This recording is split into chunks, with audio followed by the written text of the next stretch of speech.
family, what's up and welcome back to my channel.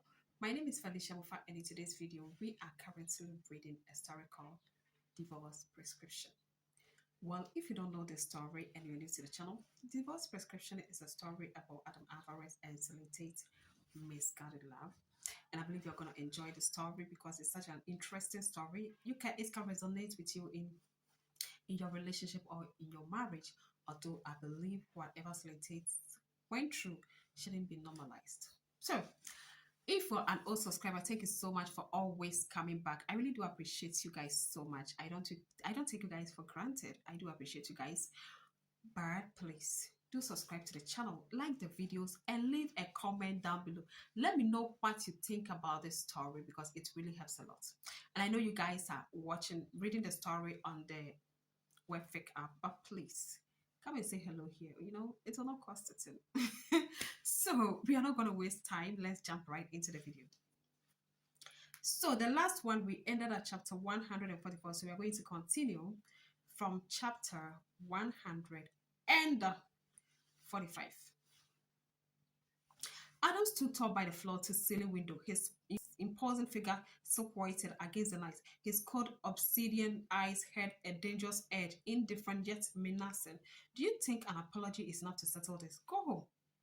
Okay, so as we know, Elijah's parents came to ask Adam to release their son, so that's why it ended. Victoria's eyes burned with tears. Desperation softened her voice. Adam, I'm begging you. Your Uncle Henry and I heard you when you were a baby. The Zander family has only one son. Please, let Elijah go. I promise we will discipline him properly in the future. But Adam's expression didn't waver. His tone was sharp and devoid of any warmth. Leo, see them out. Without hesitation, Leo stepped forward and gestured toward the door. Mr. Zander, Mrs. Zander, this way, please. Henry's face darkened, frustration flickering in his eyes. Adam, are you going to be this heartless? All this for Celine. Can you imagine that? All this for Celine. I've looked into her. She's just some country bumpkin and failing student. Is she worth it? Are you willing to destroy the relationship between the Alvarez family and the Zander family over someone like her? Are you prepared to turn our families into enemies? Adam didn't even flinch. Instead, his cold gaze shifted to Leo. Leo responded immediately, his voice calm but firm. Mr. Zander, Mrs. Zander, would you prefer to live on your own, or shall I arrange for someone to escort you out? Henry's composure shattered completely. You, fine, we will live on our own. He grabbed Victoria's arm and the two stormed out of the Westwood Villa. There she go, bye-bye-bye. Outside, Henry's frustration erupted like volcano. That's Adam. He has no regard for our relationship, no respect at all. He's completely ruthless, infuriating. So, your son had respect for the relationship between him and Adam's family, and he had the nerve to try and rape Celine. Victoria tugged at Henry's sleeve. Her tone urgent. Honey, Elijah is still in Adam's hands. If he doesn't let him go, what are we going to do? Elijah is our only son. If anything happens to him, the Zander family will have no heir. You have to think of a way to save him. Henry was furious, but he understood there was no simple way to deal with Adam. After all, it had been Elijah who was in the wrong from the start.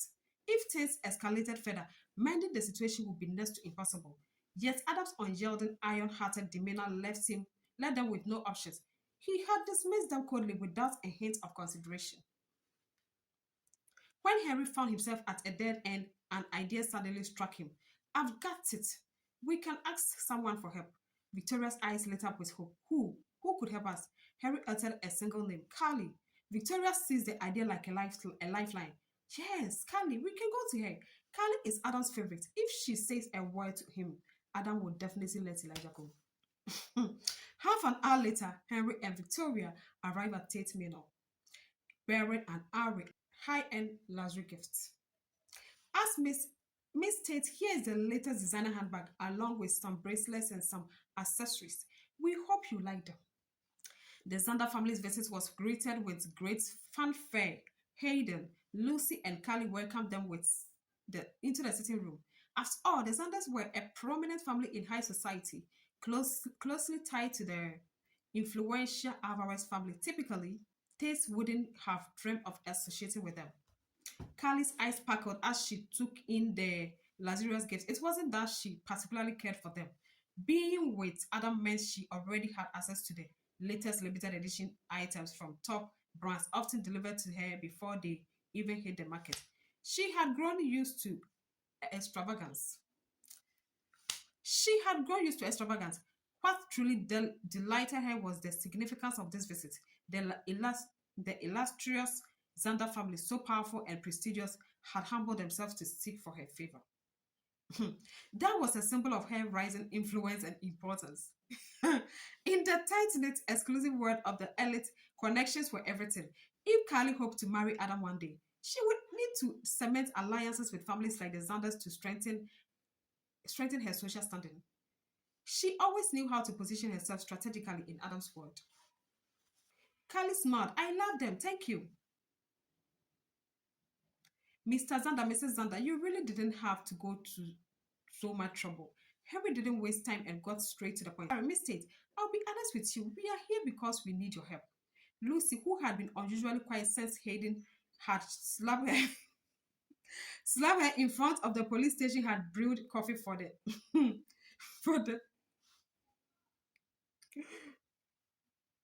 for the guest herself. Startled, she blinked and asked curiously. She blinked and asked curiously, Mr. Zander, Mr. Zander, Mrs. Zander, what could Carly possibly help with you with? Victoria jumped in to explain. Today, Miss. Sorry, guys, I just can't help myself. Like Lucy and Hayden's relationship is just so funny to me. Oh my god. Mr. Zander, Mrs. Zander, what could possibly help you with? There was a mistake here. Victoria jumped in to explain. Today, my son Elijah kidnapped Celine. Mr. Alvarez went to rescue her and now he's captured Elijah. He's refusing to release him and is determined to punish him to appease Celine. What? Carly's expression changed instantly. So that was why Adam left Dr. C's lecture in such a hurry. He had gone to save Celine. Can you imagine how demonic this Carly is? How devilish. How evil she is. Like, no matter how the type of a witch you are as a woman, seriously, if you see your fellow woman in such a situation, no matter how evil you are, you should have empathy for them. She don't care about what Elijah tried to do to Celine. All she cared about is the fact that Adam went to rescue Celine. That's all she cares about. Chapter 146. How many times had this happened already? The last time Celine was kidnapped by Hilary, it was Adam who had rushed to save her. Hadn't he also gone as far as capturing Elijah, all for Celine's sake? So do Carly need a pastor, a prophet, to tell her that Adam doesn't love her? Given the close ties between the Alvarez and Zander families, was Celine truly worth Adam going to such lengths? Well, that also says a lot, Madam Carly. Carly clenched her fist at the thought. Okay, now she's gaining some small senses. Henry turned to Carly with a pleading expression. Miss Tate, everyone knows you are Mr. Alvarez's favorite. A single word from you carries more weight than 1,000 from anyone else. If you could just say something to Mr. Alvarez, he will surely release my son. The way I love this chapter, if only you guys know, I love this chapter a lot. Because if Carly was a little bit wise, this chapter would have awakened her to the fact that Adam is not that into her. Hearing this, Carly, Hayden, and Lucy exchanged knowing smiles, their expressions filled with satisfaction. Carly's ruby lips curled into a smirk. So that's what this is about. It's a minor issue. Fine, I will speak to Adam right away. Thank you, Miss Tate. We will eagerly wait for your good news, Henry replied. Carly walked off to find Adam. Hayden chuckled. Mr. Zander, Mrs. Zander, you didn't need to come all this way for such a small matter. Rest assured, Adam dotes on Carly so much. It's just a matter of her saying the word. Lucy added with a smile, Mr. Elijah has so many great qualities and countless girls are drawn to him. It must have been Celine who seduced him, causing him to act out. Come, let's have some tea. Can you imagine that? All because They want to get favor from the Zander family. That's all they care about. The four of them sipped tea, their conversation lively and full of praise. Henry and Victoria couldn't stop complimenting. Mr. Tate, Miss Tate, you've truly raised a wonderful daughter. Hedy and Lucy beamed with pride. Carly was their crowning achievement. She's their ticket to, you know what I mean. Carly is their ticket to wealth, so she is their pride. At Westwood Villa, Celine had just finished her shower when a maid respectfully brought in a tray of ice. Mrs. Alvarez, Mr. Alvarez asked me to bring this for you to reduce the swelling on your face. Celine had just finished her shower when a maid respectfully brought a tray of ice. Mrs. Alvarez, Mr. Alvarez asked me to bring this for you to reduce the swelling on your face. He had even instructed the maid to bring her ice. Celine had softened. Whenever she faced danger, he was always there for her. Where is he? She asked. Mr. Alvarez is in the study. I'll go find him, Celine said. Celine stepped out of the room, intending to thank Adam in person, but her footsteps halted abruptly when she saw Carly. Carly was here. The two women crossed paths in the hallway. Carly's gaze swept over the red, swollen handprint on Celine's face before giving her a hefty once over. I heard Elijah kidnap you. How do you plan to deal with him? Celine's eyes remained cold and composed as she looked at Carly. He broke the laws, so of course he will face the legal consequences. Carly let out a mocking laugh. She stepped closer, her fiery red lips curving into a smirk. Then you are going to be disappointed. Mr. Zander and Mrs. Zander came to beg me. All it takes is a word from me and Adam will let Elijah go. If you don't believe me, wait by the door and listen for yourself. Celine's long lashes quivered. Carly lifted her chin and walked away, her confidence radiating, but she paused as if recalling something amusing and turned back with a playful smile. By the way, were you just coming out of the master bedroom? The bed in there is so soft. I love sleeping on it. Celine froze, her body stiffening at Carly's words. Celine, are you always standing in the shadows, envying everything I have? Jealous that I have a mother and I have Adam? Sometimes I think you are truly pitiful, so unloved. Chapter 147. After speaking, Carly strode into the study, her crystal heels clicking sharply against the floor. Celine stood frozen in place, stiff and unmoving. I think you are truly pitiful, so unloved.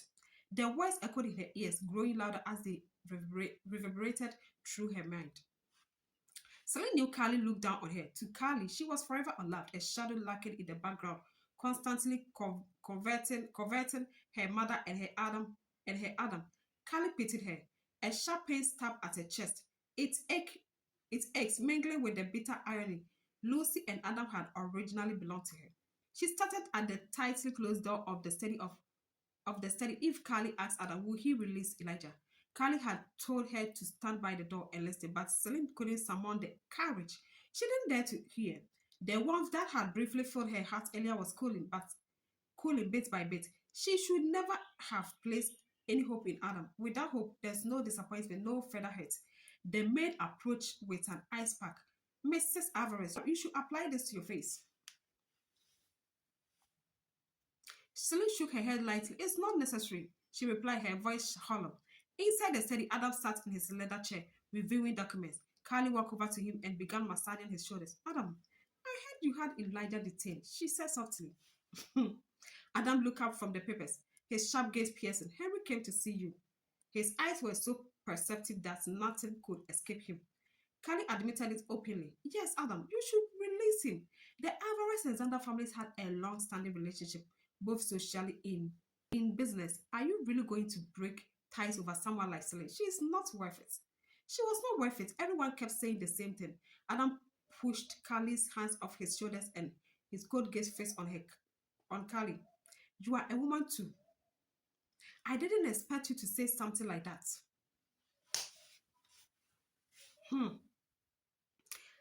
Carly froze, caught off guard, and tried to explain, but Celine wasn't even hurt, was she?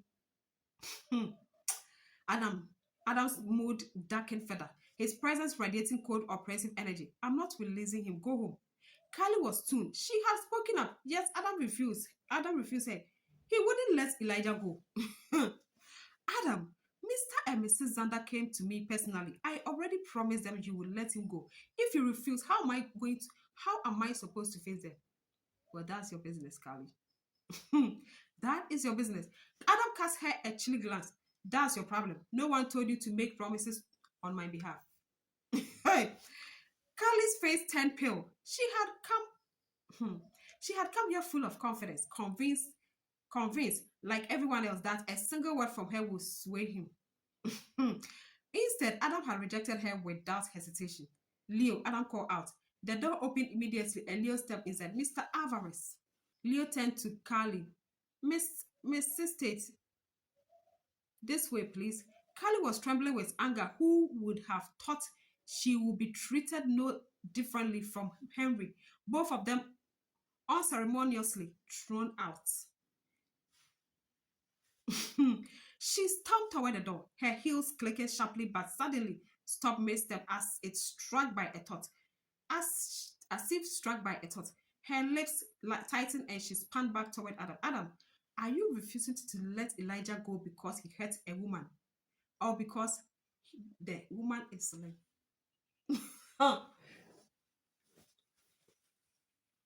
Hello, Carly? Carly doesn't stick here. So, all right, let's go. Adam glanced at her, his voice laced with impatience. Get out, get out. Those two words ignited Carly's fury. She reached out and shoved a vase off the desk, sending it crashing on the floor. With a loud crash, the vase shattered. Hey, the vase shattered into countless pieces, scattering shards across the floor. This was the first time they had fought so fiercely over Celine. In the end, Carly let the steady atmosphere turn icy, so oppressive that no one dared approach Adam. Unable to focus on his work any longer, Adam stood up and headed to the master bedroom. Chapter 148. The bedroom was empty with no sign of anyone. The bathroom door was shut. Adam stood at the doorway and called softly, Celine, are you still in there? There was no response. No one answered him. Adam raised his hand to knock, but the bathroom door opened on its own. He paused and stepped inside. The large bathroom was empty. Celine had vanished. Where could she have gone? Adam walked back out. At that moment, the maid entered the room. Mr. Alvarez, Mrs. Alvarez has already left too. She left just like that. She was gone. Adam's eyes fell on the untouched ice pack. She didn't use the ice for her face. No, Mrs. Alvarez said she didn't need it. A note was pinned under the lamp on the bedside table. Adam reached out with his long fingers and picked it up. The note contained just two words, thank you. She left quietly, leaving only these two simple words behind. Adam placed his hands on his hips and let out a humorless laugh, clearly exasperated. The maid excused herself, leaving Adam alone in the spacious master bedroom. He leaned lazily against the desk and pulled out a pack of cigarettes, placing one between his lips. He lit it with a flick of his lighter. His tall, broad shoulders slumped slightly as he exhaled a puff of smoke, allowing it to swell and blur his sharp features. Adam rarely smoked, but his frustration demanded the numbing comfort of nicotine. Why is Mr. Alvarez smoking today? Why? A short while later, Leo appeared at the doorway. Mr. Alvarez, Miss Tate has returned home. As for Mr. Zander, Adam tapped his cigarette into the ashtray, his gaze falling on the faint bite mark on his arm left by Celine. Frowning, he knitted his brows and said, if Henry calls again, tell him just one thing. Carly stepped into the living room of Tate Manor, where Henry and Victoria immediately stood up and greeted. Miss Tate, where is my son? Did Mr. Alvarez agree to release him? Heidi and Lucy glanced toward the door. Carly, didn't you come back with Elijah? Oh my God. They had assumed Carly would return with Elijah. Seeing no sign of him, they stood there, bewildered. Carly glanced at the four eager faces. Her mood was sour and her tone sharp. Mr. Zander, Mrs. Zander, I'm sorry, but Adam refused to release him. What? Henry, Victoria, Heidi, and Lucy froze in shock. Henry said, what's going on, Miss Tate? Aren't you supposed to be Mr. Alvarez's favorite? His so-called sweetheart.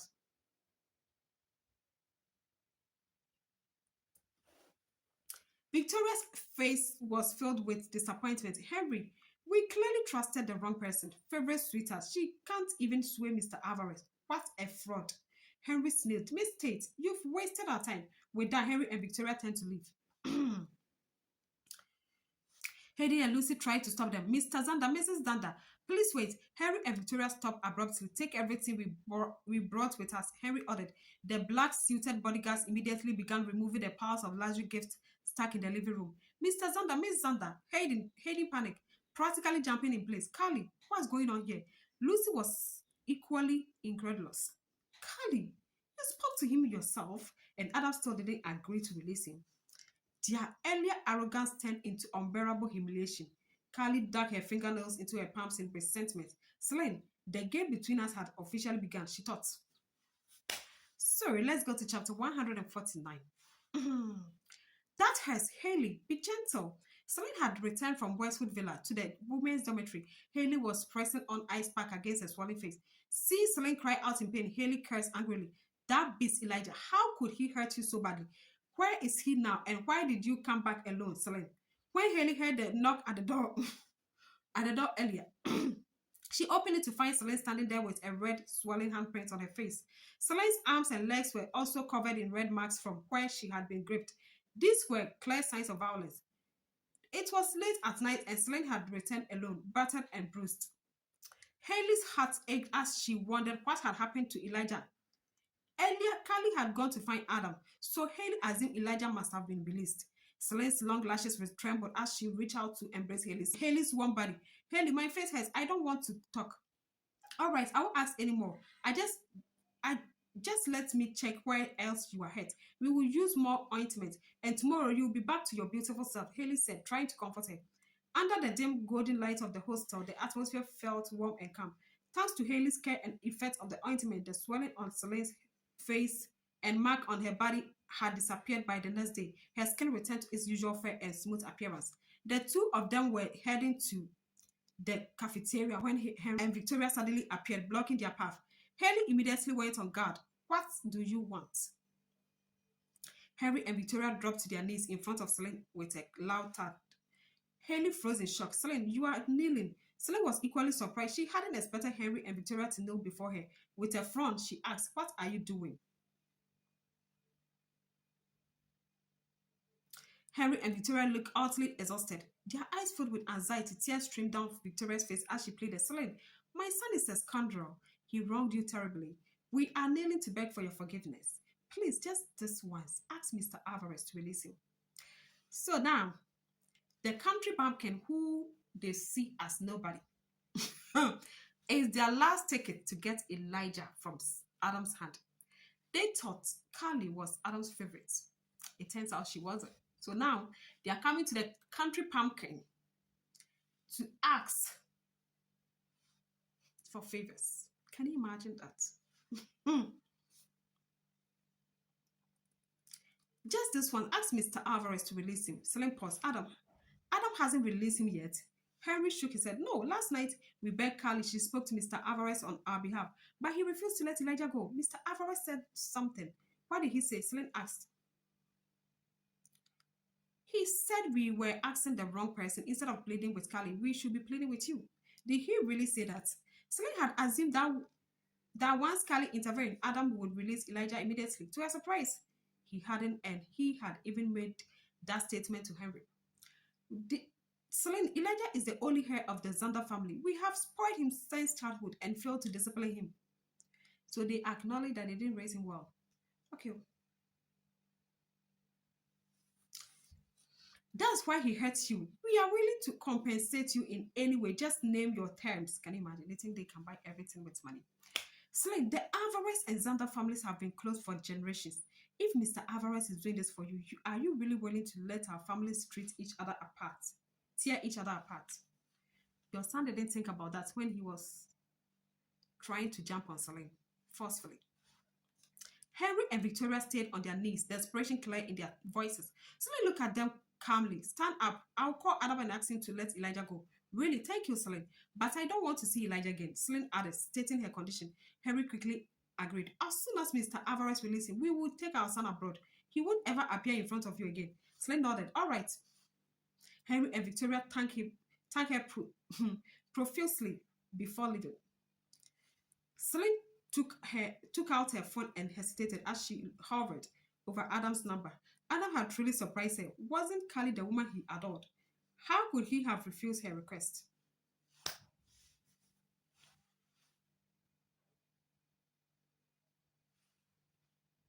Chapter 150.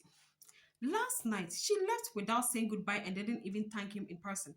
Did he see the notes she had carefully placed on the bedside table? So, like, what are you zoning out for? Hurry up and call Mr. Alvarez. This time, he really stood up for you, Haley urged. Celine dialed the number. The melodious ringtone rang once before someone answered in the unhurried manner. He answered the call but said nothing, leaving the other end silent. Celine's slender fingers gripped the phone tightly as her heart began to race. She hesitated, unsure of what to say. Then his deep magnetic voice came through. If you are not going to talk, I'm hanging up. So, Mr. Alvarez is there, but he's not talking. He was about to end the call as always demurring and decisive. Mr. Alvarez, wait just now. Mr. Zander and Mrs. Zander came to the school to see me. You can let Elijah go now. Celine quickly spoke up. I almost bit my tongue. He replied curtly. Her long lashes fluttered, gathering her courage. Celine said softly, Mr. Alvarez, thank you. She sincerely expressed her gratitude, hoping it might convey her feelings. But all she got in return was a mocking chuckle. Celine, is thank you the only way you know how to express your gratitude?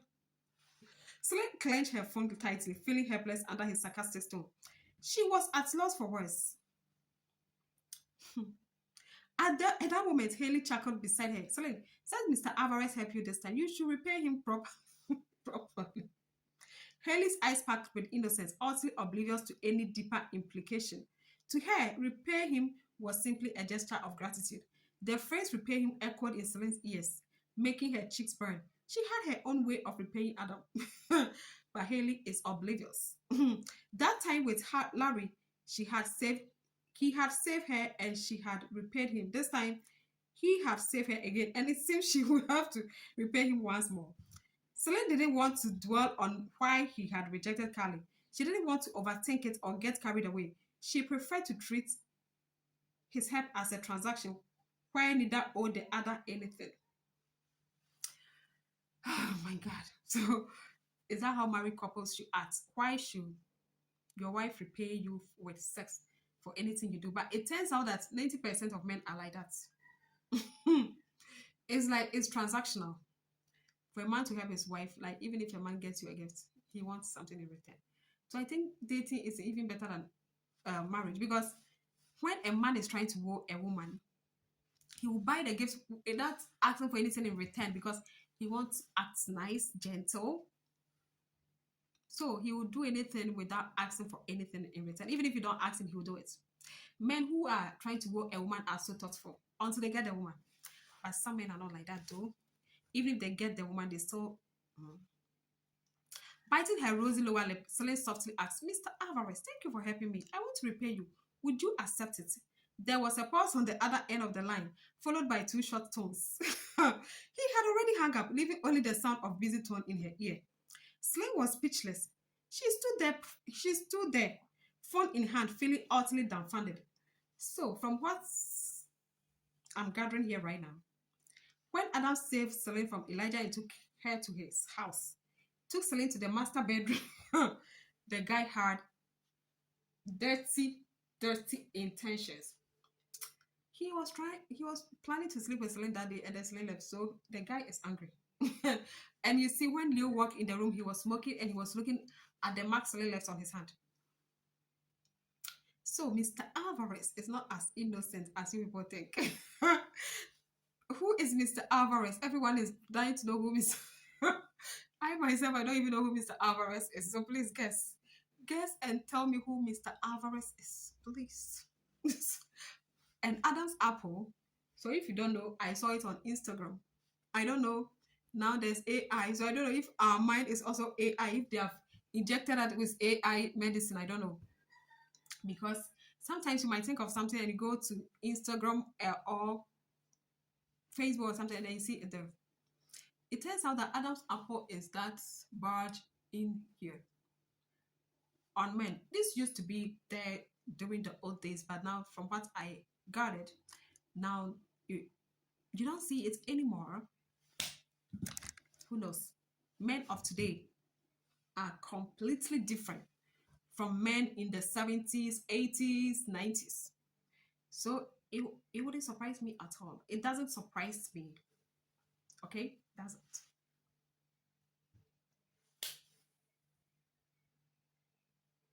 She had just asked Adam if he wanted repayment and he had hung up on her. Her delicate, flawless face instantly turned crimson, flaring with both embarrassment and indignation. He didn't want it. Let's see whether he wanted it or not. Fine, if he didn't want it, so be it. There was no need to act so smug about it. This was utterly humiliating. Mr. Adam Alvarez is so crazy about it, so don't worry. Celine Tate. Her thoughts were interrupted by a sudden commotion as a figure emerged ahead. Tracy had arrived.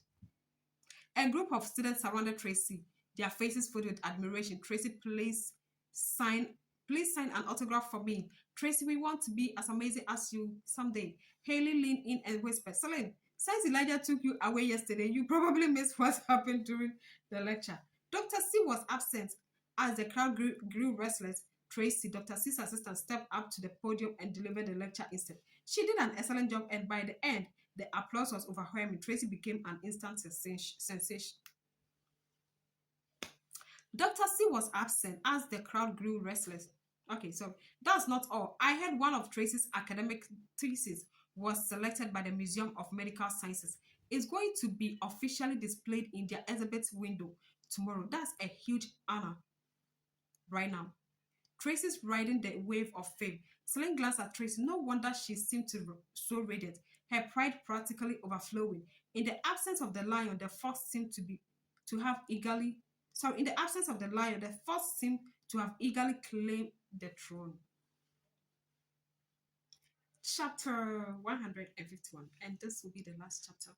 Celine wasn't there, which gave Tracy even more room to shine. After signing autographs for a group of classmates, Tracy spoke confidently as she approached Celine. Celine, I heard Mr. Xander kidnap you. Why do you always cause trouble? You are such a disgrace to the Tate family. Whenever something happened to Celine, the entire Tate family scolded her without showing any concern for her well-being. But Celine wasn't angry. She was used to it. With a playful flutter of her lashes, she looked at Tracy and praised her instead. It's fine if I embarrass the Tate family. After all, having you is more than enough for them. The comment hits the street spots in Tracy's heart. She's more proud. Oh, so you've heard about my academic thesis being selected for display at the Museum of Medical Sciences. It's being officially showcased tomorrow in the exhibit windows. The whole family is thrilled. Grandma and my parents will all be there to witness my glorious moment. Even Sonia, the family matriarch, planned to attend. Tracy was her most prized granddaughter and the shining star of the Young University. Tomorrow, Sonia would lead the entire family to the Museum of Medical Sciences to celebrate Tracy's success. Celine eyed her delicate brows. Even without witnessing it firsthand, she could easily imagine how overjoyed the entire Tate family must be. With a calm smile, Celine said, in that case, I'll go to the Museum of Medical Sciences tomorrow too. It sounds like fun. Tracy gave her a disdainful once over. You, sure, you can come. I know bumpkin like you wants a chance to broaden your horizons, but don't cause any trouble or embarrass me, or I'll make sure that museum staff kicks you out. Celine lips curved. All right, Tracy. Tracy strutted off in her high heels, assuming an air of superiority. Nearby, Haley looked puzzled. Celine, are you really going to the Museum of Medical Sciences tomorrow? Tracy's family is definitely going to humiliate you. Celine patted Haley's hand reassuringly. Don't worry, I know what I'm doing. Then she pulled out her phone and contacted Perry. Perry, send me a copy of Tracy's academic thesis. That's going to be displayed at the museum. Perry replied almost instantly with an acknowledgement. Guys, I told you when I feel hot, my nose will be itching me inside and out of my nose. I don't know. I don't know if there's a cure for this. It's been like this for a long time. Adam has spent the entire day working on his thesis, working in his office at Alvarez Group. The past few days of chasing after Celine had left his workload piled up. That evening, Benjamin burst into the office and flopped onto the office sofa, grumbling, Adam, you seriously embarrassed yourself by going ahead to head with the Hexander family over Celine. I'm starting to think she's put some kind of spell on you. Adam looked up from his files and shot Benjamin's cold glare. Benjamin immediately fell silent. If there was one thing he feared, it was Adam. So he couldn't just swallow his frustration. He opened up his gaming app and tagged Celine in chat, demanding she play with him. That guy is so childish. Ever since she had KO'd him in their last match, Benjamin had been itching for a rematch. He had upgraded his gear and was ready to reclaim his honor. Celine had returned to her hostel. Perry had sent over Tracy's academic thesis, and she was engrossed in reading it when her gaming app started beeping, hey, incessantly. Guys, I think I don't know how to pronounce this word. Okay. She glanced at the notification and saw Benjamin's challenge. Come on, let's play. Prepare to lose. Scared, aren't you? Chicken. Celine sighed. Seriously, putting the academic thesis aside, she logged onto her gaming account and replied, fine, one game. Benjamin's excitement sealed when Celine logged on. He was convinced she was walking straight into the trap. The game started. Benjamin had poured a fortune into upgrading his weapon, swapping out his longbow for a spear. With a surge of confidence, he charged at Celine's spear in hand, like a predator closing in on its prey. The familiar game over appeared on the screen. Benjamin shot up from the sofa. What the hell just happened? Benjamin made his first move with the spear, but before he could react, Celine's avatar spun into the air, hammer in hand, and brought it crashing down with deadly precision. He was defeated, crushed in seconds. He couldn't believe he had died again. So guys, this is where we end with this, and we are going to continue from chapter 152 in the next video. I want to ask something. So, if you're married, living with your wife, are you not supposed to protect your wife? Are you not the one who should protect your wife? And even if you have kids, are you not the one who's supposed to protect your wife and your kids? You are. That's what the Bible says. But in Adam's case, whenever he does something for Celine, he wants to ask her to pay him in an intimate way. I think we all understand. He wants Celine to pay him with sex. I don't know if it's lovemaking or sex, because there's a huge difference between lovemaking and sex. So I don't know. But 99% of men, when married men do that to their wives, so they want their wives to pay them with sex or lovemaking. I think it will be sex, because you do something for your wife and you want her to pay you with that, and then it will be sex. Lovemaking is when both willingly, you know. So let me know your thoughts in the comments, and please give this video a like, share with your friends and your loved ones. Oh guys, okay. So I'll see you all, my beautiful audience, in another one. But until then,